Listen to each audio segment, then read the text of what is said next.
Bueno, ese es y ha sido un desafío en el país, que los procesos de selección de altos funcionarios tengan esos criterios de idoneidad. Naturalmente los partidos políticos diluyen un poco ese debate de la idoneidad porque ya tienen acuerdos de quién va a ser nombrado antes de que el proceso ocurra. Aquí creo que es importante mencionar algo. Estamos hablando de tres instituciones. El registro es muy relevante no solo para el proceso electoral, es relevante para la gestión del registro civil, o sea, la protección de los datos biométricos de todos los hondureños, el CNE obviamente para la administración de procesos electorales y el Tribunal de Justicia para la resolución de conflictos. Vamos a un proceso electoral que probablemente va a tener niveles de conflictividad similares a los de otros periodos, y ahí es donde se requiere no militantes de los partidos, se requiere autoridades con primero con la comprensión del sistema electoral, cómo funciona, y dos, con la capacidad de poder tomar decisiones por sobre la base de lo que su partido le dicte en un momento dado. Creo que eso no lo hemos alcanzado en el país todavía, pero si los partidos se van a poner de acuerdo, bueno, sobre la responsabilidad de ellos va a estar que los procesos se lleven a cabo bien y comprender que los procesos electorales van más allá de los tres partidos. Son procesos en los que compiten varios partidos y donde van a votar ciudadanos que no necesariamente están afiliados a los partidos, ¿no? Cuando hablamos de crisis política es justamente porque los problemas que enfrenta el país son complejos. Tenemos que hablar de cuál es el estado del sistema político y democrático. La democracia en Honduras trae niveles muy bajos o es muy frágil según muchos centros de investigación internacionales, y por ende democratizar el país toma mucho tiempo. El problema es que francamente los partidos políticos mayoritarios no han mostrado esa voluntad de poder avanzar en temas de país. En el Congreso lo vimos el año pasado e incluso vimos que parte de los grandes acuerdos que ha habido en el Congreso ahora ha sido para repartirse cargos, que es parte de lo que hacen los partidos, elegir autoridades, pero se requieren temas de país. O sea, no hemos hablado de cómo avanza el proceso de lucha contra la corrupción, la instalación de la CICI, no se ha hablado de cómo se puede reformar el Código Penal que frena el avance del Ministerio Público y el funcionamiento de las instituciones. ¿Por qué la ley de ley de transparencia de acceso a la información pública no se está aplicando y no funciona el portal? O sea, hay tantas cosas en el país que no forman parte de la agenda de los políticos en este momento, y por eso abordar una crisis no es solo tarea del gobierno, por supuesto que es el principal responsable, pero la realidad es que en general los partidos políticos mayoritarios no le han dado prioridad porque obviamente hay otros temas. Hay un juicio en Nueva York que ocurrió y para muchos eso es un peligro, y por ende para muchos políticos la prioridad es su libertad y no necesariamente el desarrollo del país, ¿no? Rafael, según una encuesta, habla de que el 60% de los hondureños encuestados no hayan por quién votar. ¿Podría haber un abstencionismo bastante en esta? Bueno, en ese sentido hay dos escenarios. Uno puede ser el abstencionismo, pero también otro el surgimiento de una alternativa política.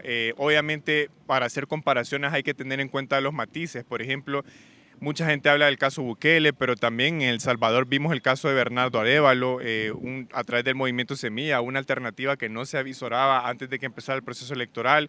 En Argentina Milei ya había ganado un poco de tracción mediática, pero no tenía una estructura política. Entonces, creo que el descontento, que es una realidad, y como usted lo menciona, hay muchas personas que no están afiliadas directamente a un partido, se podría capitalizar. Ahí está la figura de Salvador Nasralla. Hay que ver qué decide hacer Nasralla con el Partido Salvador de Honduras a través de una coalición, pero también hay que ver si ese desencanto se traduce en abstencionismo o en el respaldo por una alternativa política, que creo, por el tono que han tenido los últimos dos procesos electorales, tendría necesariamente que pasar por una coalición de partidos y coalición multisectorial que vaya más allá de los partidos políticos. Rafael, luego de lo que sucedió en Nueva York, cualquiera esperaría que los partidos políticos empezasen a depurar a las personas que han estado vinculadas a actos de corrupción o al crimen organizado, pero lejos de ello vemos que se han anunciado candidaturas de personas que son esposos o esposas, en este caso la de Ana García, ¿no? Sí, yo creo que eso le va a salir muy caro a los partidos políticos, el no haber sido claros en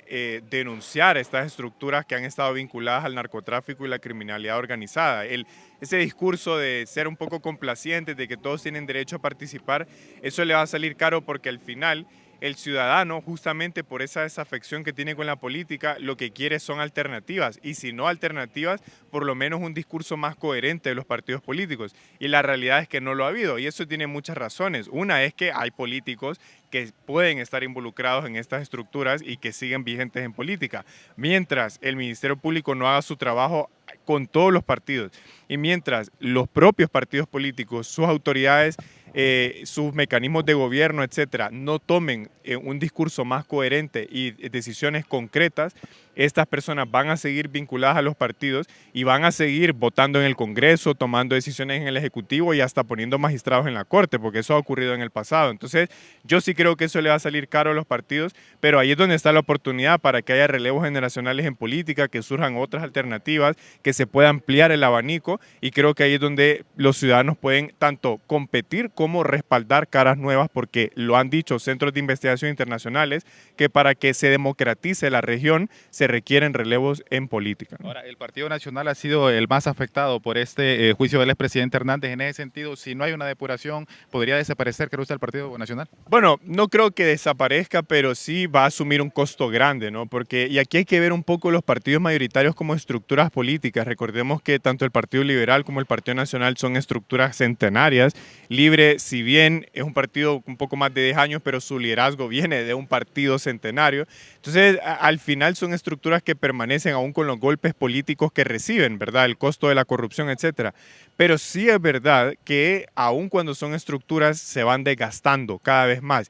Y por el contexto regional, o sea, ese desencanto con la política, creo que al Partido Nacional, al Partido Liberal e incluso Libre, si no encausa nuevamente el camino con lo que motivó su creación, puede más bien facilitar el surgimiento de alternativas políticas y que eso básicamente sea un nuevo capítulo en la historia de los partidos políticos, de un bipartidismo a un tripartidismo a un multipartidismo, ¿no? Entonces, creo que esa actitud complaciente más bien le va a salir caro a los partidos mayoritarios.